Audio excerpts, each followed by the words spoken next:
MP और छत्तीसगढ़ में चुनाव का प्रचार का आखिरी दिन है। एमपी की विजयपुर और बुधनी सीट पर प्रचार जल्द ही खत्म होगा। छत्तीसगढ़ की रायपुर दक्षिण सीट पर उपचुनाव होना है। एमपी छत्तीसगढ़ की 3 सीटों पर 13 नवंबर को वोटिंग होगी। 23 नवंबर को तीनों विधानसभा सीटों के नतीजे आएंगे।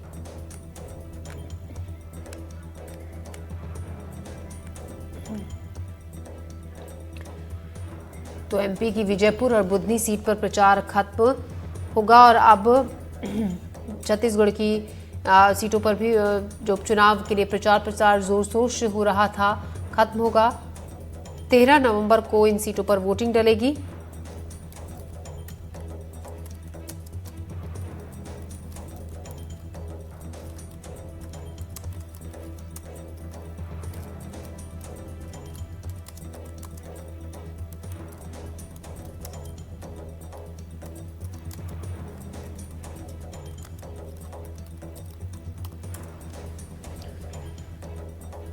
तो एमपी और छत्तीसगढ़ में 2 सीटों एमपी और छत्तीसगढ़ में जो उपचुनाव हैं उनकी अब चुनाव का प्रचार बंद होगा। 23 नवंबर को इन सीटों पर नतीजे आएंगे। 13 नवंबर को इलेक्शन इन सीटों के लिए होंगे और दोनों ही पार्टियों ने पूरा दमखम इन सीटों के लिए लगाया था।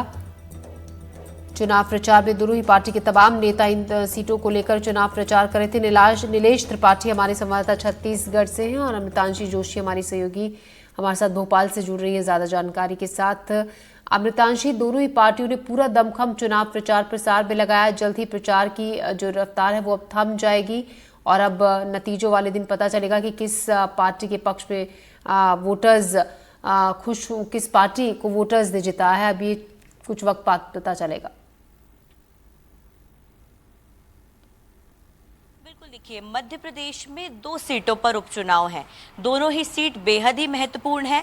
आज शाम को 6 बजे इन दोनों ही सीटों पर प्रचार बंद हो जाएगा, यानी कि अब जो नेता हैं, जो प्रत्याशी हैं, वो सिर्फ डोर टू डोर कैंपेन कर सकते हैं। लेकिन अब गाजे बाजे के साथ रैली या फिर जनसभाएं, इनके जरिए अब कोई भी प्रचार नहीं हो पाएगा।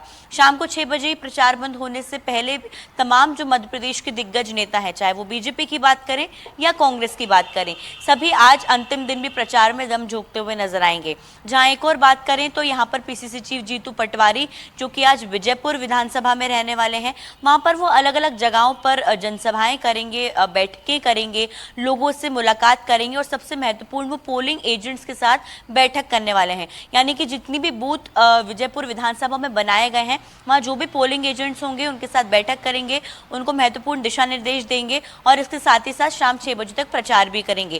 तो वहीं बुधनी, जो कि बेहद ही महत्वपूर्ण सीट है, जहां पर पहले हम कह सकते हैं कि शिवराज सिंह चौहान रहे। शिवराज सिंह चौहान की जीत के बाद वो सांसद जब बने लोकसभा में, उसके बाद वो सीट खाली हुई, तो अब वहां पर उपचुनाव हो रहे हैं।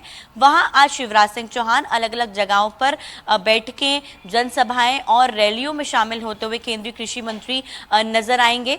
इसके साथ ही साथ आपको बता दें कि यहाँ पर लगातार पिछले कई दिनों से तमाम जो दिग्गज नेता हैं, वो अलग अलग जगहों पर प्रचार की डोर थामे हुए हैं, कमान संभाले हुए हैं और लगातार प्रचार कर रहे हैं। जल्दी से आपको बता देती हूं कि मध्य प्रदेश में जो 2 सीटों पर उपचुनाव हो रहे हैं, उसमें जो पहली सीट है विजयपुर, वहां पर जो वन मंत्री रामनिवास रावत हैं, वो मैदान में है बीजेपी से, जो कि कांग्रेस से आकर बीजेपी में शामिल हुए थे और उनके हम कह सकते हैं दल बदल के बाद ही इस सीट पर उपचुनाव हो रहा है, क्योंकि उन्होंने सीट छोड़ी थी, वो बीजेपी में शामिल हुए।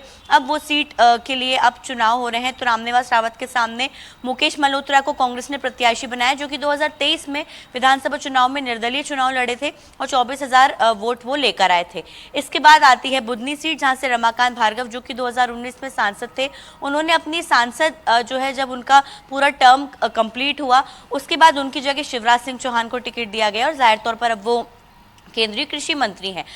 उनकी सीट छोड़ने के बाद यहाँ पर उपचुनाव हो रहे हैं। तो रमाकांत भार्गव, जो कि शिवराज सिंह चौहान के करीबी हैं, पुराने नेता हैं, उनको यहाँ पर मैदान में उतारा गया और उनके सामने राजकुमार पटेल, जो कि पहले भी विधायक रह चुके हैं बुधनी से, उनको मैदान में उतारा गया। तो देखिए, मुकाबला तो बेहद ही हम कह सकते हैं कि अच्छा होने वाला है। यहाँ पर दोनों ही जगहों पर हम कह सकते हैं कि वरिष्ठ नेता मैदान में हैं और क्योंकि छिंदवाड़ा के बाद जो कांग्रेस को हार मिली कमलनाथ के गढ़ में, उसके बाद यहाँ पर कांग्रेस पूरी तरह से प्रयास कर रही है कि किसी न किसी तरीके से उपचुनाव में कुछ तो उनके जो है वो सफलता हाथ लगे। लेकिन फिलहाल नतीजे क्या होंगे ये तो आने वाला वक्त ही बताएगा। जी जी अमृतांश जी, आपका शुक्रिया जानकारी के लिए। नीलेश भी हमारे सहयोगी हमारे साथ है ज़्यादा जानकारी के साथ।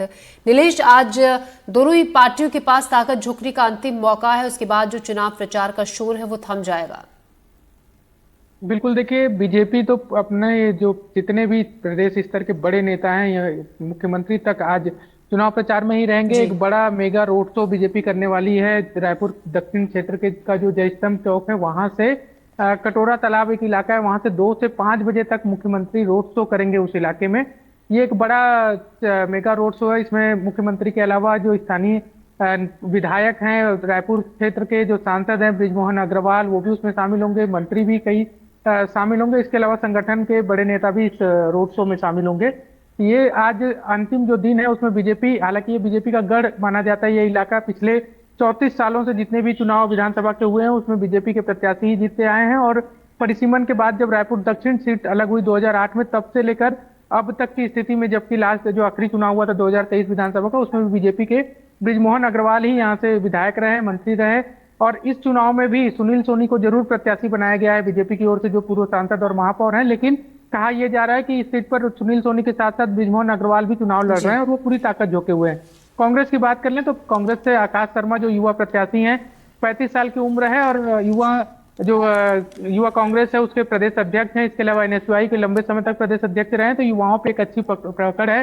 जातिगत समीकरण की बात कर लें तो सबसे ज्यादा वोटर इस विधानसभा में अगर जाति के लिहाज से है तो ब्राह्मण वोटर हैं और ब्राह्मण वर्ग से ही आकाश शर्मा आते हैं। तो ये एक उम्मीद जताई जा रही है कि हो सकता है युवा और ब्राह्मण को ब्राह्मण समाज सब सपोर्ट करे, लेकिन करेगा या नहीं करेगा ये 13 नवंबर को वोटिंग और 23 नवंबर को चुनाव परिणाम के साथ ही सामने आएंगे।